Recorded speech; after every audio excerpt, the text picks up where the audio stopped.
So there is a question which is asked. I'm feeling of oneness is there with the world. Okay. In everything, is it Ananda or Paramananda? I think. Is it right? See, the experience of Brahman. Okay, we have two experiences in life. Ultimate. There's an experience of joy, of happiness, of cup of coffee, cup of tea. They're all temporary. When you realize all in self, all in one, means there's only one reality called Brahman, which is myself. All in self or all in one. Okay, there is no other. That is called Brahmananda or Paramananda, supreme reality. Okay, it's called Paramananda, absolute bliss. Now this bliss is independent of the body or mind or intellect. It is not a feeling. Please understand, it is not a feeling. Feeling is in the body-mind complex. Oneness is not a feeling. This is not oneness. This is non-duality. There is no oneness or two-ness. When you are realizing I am Brahman, there is no question of oneness or two-ness. There is not a feeling. It is an absolute reality, independent of the body-mind complex. Okay.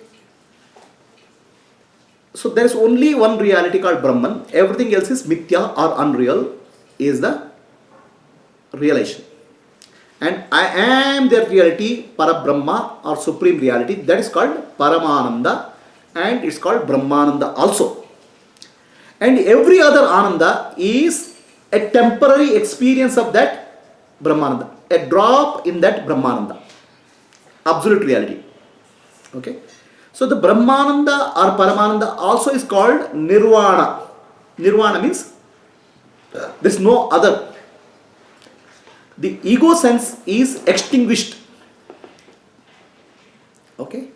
So this is actually what we call as Nirguna Brahma, Nirakara, Nirguna Brahma or Parabrahma realization. Okay. Upanishads also speak of a Saguna Sakara realization. Realization in the domain of the form. Okay. So there the form is appearing, the form of the world is appearing, and everything in the world, what is appearing, you see that oneness. There is a feeling of oneness in the world. Okay. So there are two experiences which are Upanishad speaking. One is Saguna Sakara, in the domain of the Maya, in the domain of the world. Oneness in the domain of the world. Here the experiencer is required. There is a feeling that oneness is there, because the experience is happening ultimately in the body-mind complex. Okay. This is normally in our normal language, common man's language, is called realization of the God with form. It is called Saguna Sakara realization. Saguna and Sakara. Okay. So what you are seeing, one in many. There is many. There are objects are many, but there is only one. Okay. This is a feeling dependent, which means the body-mind complex dependent. It's an experience. It's an experience. Okay.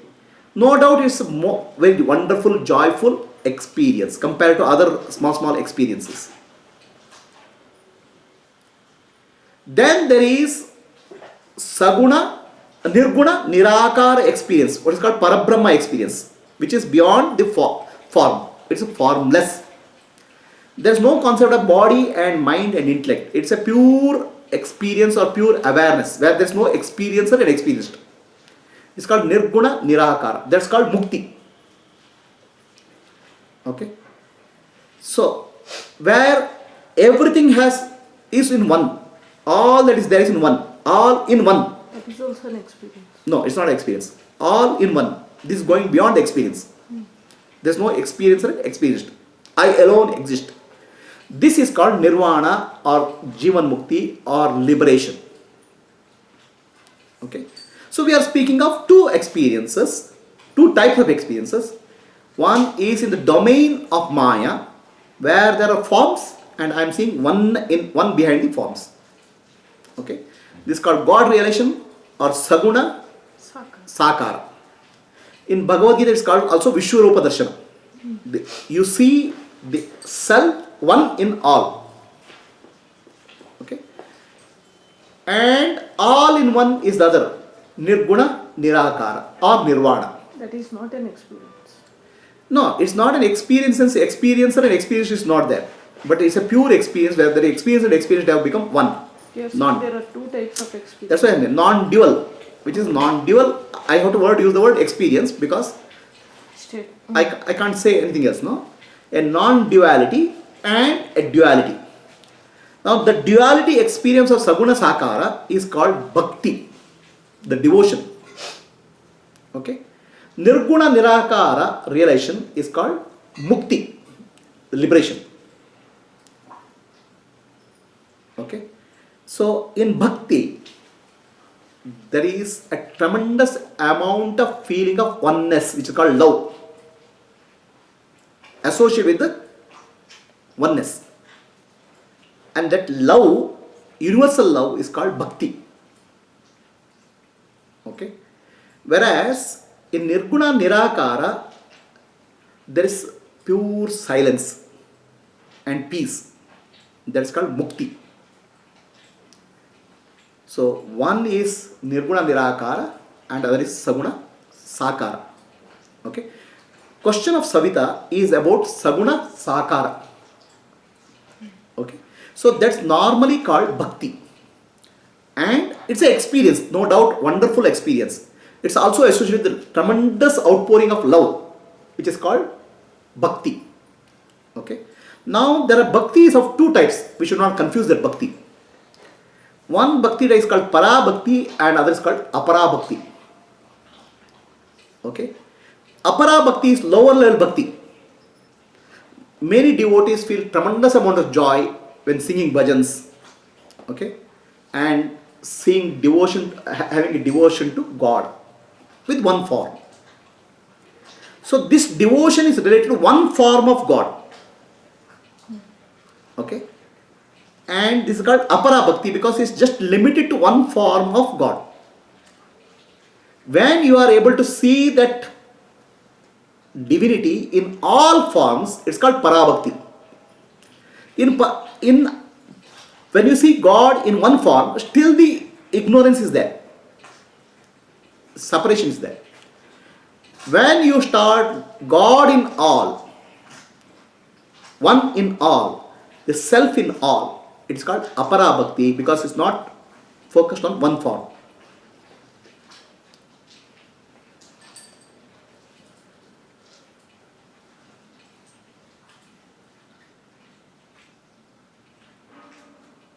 Okay, so there are two types of Bhakti, Para Bhakti and Apara Bhakti. Is this clear? So now, whenever it's associated with feeling, and that feeling is temporary, whereas Nirvana or Nirguna realization is not temporary experience. This is the difference. Okay, and the difference between the Bhakti and Jnana, Bhakti and Mukti is Bhakti is like the Ananda is like eating sugar. Okay, whereas Mukti is becoming sugar. This is the difference. Okay, now there is a follow-up question. What is the question? Ellavu ಒಂದೇ ಅದನ್ನು ಬಿಟ್ಟು ಬೇರಿಲ್ಲ ಎಲ್ಲ ಆ ಭಗವಂತ and his ಸ್ವರೂಪ. He is the everyone. What I said is to achieve we have to do nishkama karma. Okay, so the question how to achieve that realization is the question. All that is there is one. Okay, one God or one realization. What is the way to achieve? This is the next question which is asked. Nishkama karma is the way. Is it the way? Definitely it is the way. Nishkama karma means a selfless service. Okay, what do you do selfless service? God is in everywhere, everything, and whatever work I do is a service to God. With this understanding, when you start doing, living your life, the mind becomes purer and purer. All vasanas will start dissolving. Okay. This is called Nishkama Karma. Nishkama Karma happens at there are certain stages in Nishkama Karma. First stage, you will do work without expecting results, without getting attached to fruits of action. Karmanye vadikaraste ma phaleshu kadachana. There is no attachment to fruits of action. That means your attachment to fruits of action drops first. Then second aspect of Nishkama Karma is the doership drops. I am the doer drops. God alone is doing through me. The idea becomes stronger. First there is a doership, but there is no attachment to fruits of action. Then gradually the doership also drops. God alone is the doer through me. I am not the doer. I am just an instrument in the hands of God. This concept comes. So these are all called Naishkarmya Siddhi. From Nishkama Karma to Naishkarmya. Associated with that always there is a devotion or bhakti. Bhakti and Nishkama. Bhakti because you are doing service, understanding that God is everywhere. That's called bhakti. So actually Nishkama Karma is always a devotion service. A service with love. So bhakti and Nishkama Karma go together. They purify the mind. In that purified mind, finally Jnana arises. The mind becomes Pakwa for Jnana, which is called Atma Jnana or Mukti. Is that clear? Any questions?